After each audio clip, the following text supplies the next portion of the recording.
You're a court official in Chang'an, 660 AD. 5 years ago, Wu Zhao became Empress Wu. You watched her rise from nowhere, watched her eliminate Empress Wang and consort Zhao. You thought it was over, that she had achieved her goal.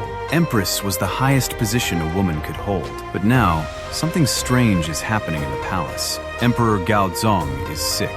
He suffers from severe headaches, dizziness, vision problems. Some days he cannot even attend court sessions. And when he's too ill to govern, someone else sits behind the screen in the throne room, making decisions, issuing orders, controlling the bureaucracy. Empress Wu. You watch as ministers who oppose her are dismissed, exiled, or worse. You watch as her allies are promoted to positions of power. You watch as the emperor becomes increasingly dependent on his wife, not just for comfort, but for governance. And you understand something terrifying. Wu Zetian is not content being empress. She intends to rule. Before we go any further, you need to understand something about Wu Zetian's consolidation of power in the 6610s and 6710s. The Romantic version skips this period entirely. It jumps from her becoming empress to her becoming emperor, as if the transition was inevitable. That version erases 25 years of systematic, calculated political warfare. What actually happened between 655 and 683 was something far more methodical, far more brutal, and far more revealing about how someone transforms institutional power into personal control. This is not a story about a woman waiting for her husband to die. This is a story about a woman who spent 3 decades systematically eliminating every person, every institution, every tradition that stood between her and absolute authority. Let me show you how Wu Zetian consolidated power while officially still subordinate to an emperor. In video 1, we watched Wu rise from concubine to empress through manipulation, alliance building, and the elimination of rivals. But becoming empress only gave her position, not power. Real power in Tang Dynasty China rested with 3 groups: the emperor, the aristocratic families, and the Confucian bureaucracy. Wu Zetian was empress, but she was still a woman in a system that believed women should never govern. So she had to destroy that system's ability to resist her. And she started with the person closest to the throne, her own husband. Emperor Gaozong had always been weak-willed. That's why Wu Zetian had been able to manipulate him into deposing Empress Wang. But in the late 600s and 50s, Gaozong's health began to fail. He suffered from what historians believe was either hypertension or a stroke-related illness. Severe headaches, dizziness, periods of blindness. The Tang Dynasty records describe him as increasingly unable to perform his duties, and Wu Zetian stepped into that vacuum. At first, it was subtle. She would sit behind a screen during court sessions, listening, occasionally whispering advice to Gaozong. This was not entirely unusual. Empresses sometimes attended court sessions, though they were supposed to remain silent and invisible. But Wu Zetian didn't remain silent. When Gaozong was too ill to speak, she spoke for him. When he couldn't make decisions, she made them. When ministers addressed the emperor, they were increasingly addressing Empress Wu. And gradually, the fiction that Gaozong was ruling became impossible to maintain.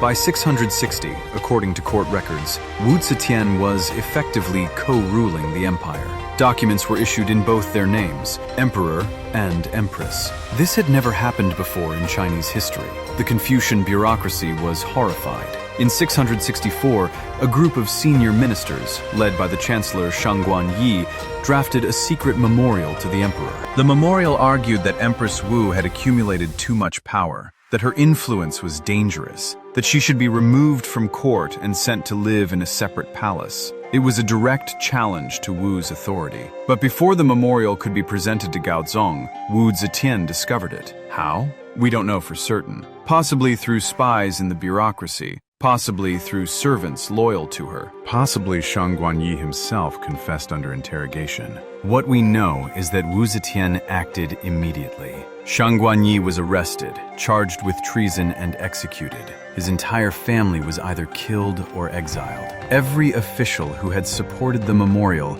was dismissed from office. And Wu Zetian sent a clear message to the bureaucracy. Challenging her authority was not political opposition.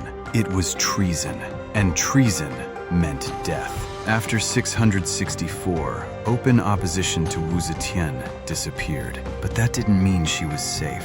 Because real power in Tang China didn't just come from the emperor or the bureaucracy. It came from the great aristocratic families who had ruled for centuries. These families, the Cui, the Lu, the Zheng, controlled vast estates, commanded private armies, held hereditary positions in government. They had supported Empress Wang because she came from their world. She was one of them. Wu Zetian was not. She was the daughter of a merchant, an outsider, an upstart, and they hated her. Wu Zetian couldn't execute aristocratic families the way she could execute individual officials. They were too powerful, too entrenched. So she did something more subtle. She began promoting men from lower classes to positions of power. Officials chosen not for their family connections, but for their talent and loyalty to her. This was revolutionary.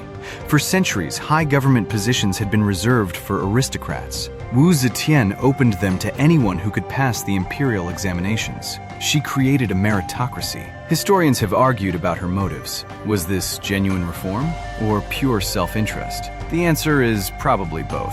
Wu Zetian needed loyal officials who owed their positions to her, not to aristocratic families. Promoting talented commoners achieved that. But it also genuinely improved governance. Many of the officials she promoted were highly competent. Either way, the result was the same. The power of the aristocratic families was diluted, and Wu Zetian's personal power grew. But she still had a problem. She was Empress. She ruled in practice, but officially she was still subordinate to her husband. And when Gaozong died, her power would legally transfer to whoever became the next emperor. Wu Zetian had sons, 4 of them. Li Hong, the eldest, born in 652. Li Xian, the second, born in 653. Li Zhe, the third, born in 656. Li Dan, the fourth, born in 662. According to Confucian tradition, when Gaozong died, Li Hong, as the eldest son and crown prince, would become emperor, and Li Hong would have no legal obligation to keep his mother in power. In fact, tradition demanded that when a son became emperor, his mother retire to the inner palace, honor his authority, and never interfere in governance. Wu Zetian had spent 20 years accumulating power. She was not going to hand it over to her son and retire quietly. So Li Hong had to be dealt with. In 675, Crown Prince Li Hong died suddenly at age 23. The official cause of death was recorded as illness, possibly tuberculosis. But rumors immediately spread that Wu Zetian had poisoned him. Why would she kill her own son? According to some sources, Li Hong had begun opposing his mother's policies. He advocated for limiting her power. He wanted to rule as a traditional emperor, not share authority with his mother. If those sources are accurate, Li Hong was a threat, and Wu Zetian eliminated threats. We'll never know for certain if she poisoned him. The evidence is circumstantial, but the timing was convenient. With Li Hong dead, the succession passed to the second son, Li Xian. Li Xian was more talented than his brother, more intelligent, more politically astute, and that made him more dangerous. Li Xian understood that his mother intended to rule through him, and he refused to accept that. In 680, Li Xian was accused of treason. The charge was that he had plotted to overthrow his father and seize the throne. Evidence was produced, weapons found hidden in Li Xian's residence. Li Xian claimed he was being framed, that the weapons were planted. It didn't matter. He was stripped of his title as crown prince, exiled to a remote province, and placed under house arrest. 3 years later, in 683, he was ordered to commit suicide. He obeyed. 2 sons, both eliminated. One possibly poisoned, one forced to suicide. The pattern was clear. Wu Zetian would not tolerate any son who might resist her authority. The succession now passed to her third son, Li Zhe.